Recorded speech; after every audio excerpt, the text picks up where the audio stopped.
Sup simps, break out your notebooks and your swimwear, it's about to get wet, kind of. Are you sick of this being you? I mean, yeah, me too, but we can sort of fix this, just stick with me here. Alright, first up we have the Bowfa kit, of course, and if you have the Web Weaver bow, use the special attack at the end phases, it'll smack pretty hard. Nothing special in the inventory, don't forget to tele out, and your shadow spells, doesn't matter which one, I use Shadow Barrage. A stamina would be nice here as well, but I bring super energy potions. So the budget setup is going to be at the end. In a second here I'm going over the fight mechanics, which will apply to any gear setup you bring, so be sure to watch that, and I'll show you an example kill that my buddy did later. There's really not much to say about the gear. If you have a Bowfa, bring crystal. If you don't, I mean, black d'hide and a rune crossbow is going to be just fine. Drink your boosting potions and climbing up will start the fight.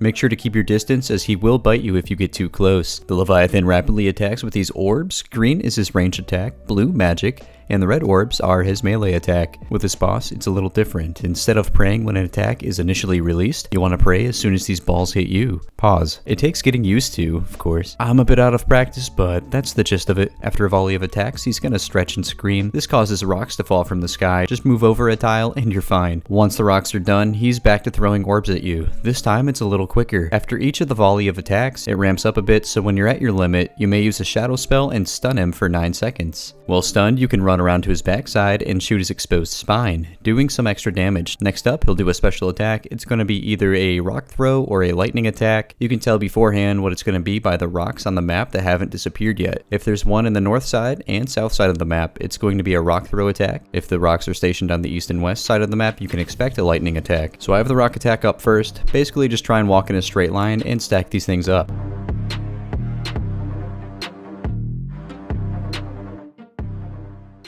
Make sure to walk behind them, and the Leviathan's going to launch a large ground attack that will hit you if you're not behind a rock. After a special attack phase is over, the attack speed is reset, basically just rinse and repeat. When the volleys ramp up to an overwhelming speed, use a shadow attack, and there you go. Here we have the lightning attack. It lasts, I think, like 20 seconds. I just run around him in a big circle and watch my run energy. You could walk into one of these blue orbs and get hurt a little bit, but it's unlikely. Now, there is a method where you can run back and forth from corner to corner and not get hit, which is why I have the tiles marked, but I'm just keeping it super basic.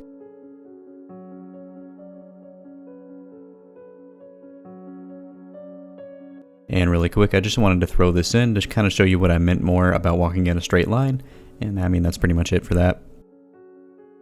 Once the Leviathan reaches 180 hit points, the Abyssal Pathfinder will spawn in. This guy's a little buddy, so try to stay near it, as you'll gain an increase in your accuracy and damage, along with full protection from the Leviathan's attack, as now if you're caught outside of the Pathfinder's radius, your prayers will not allow full protection. And that's pretty much it. Just keep going until he's dead, and we're going to take a look at the budget setup next, and see what my buddy did.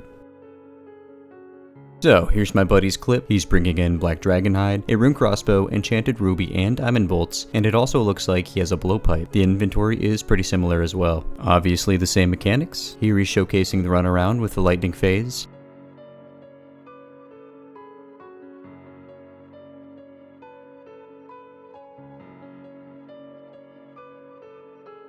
Next up, he's doing the rock walk. Way better than I did, of course. The fight continues in this same manner.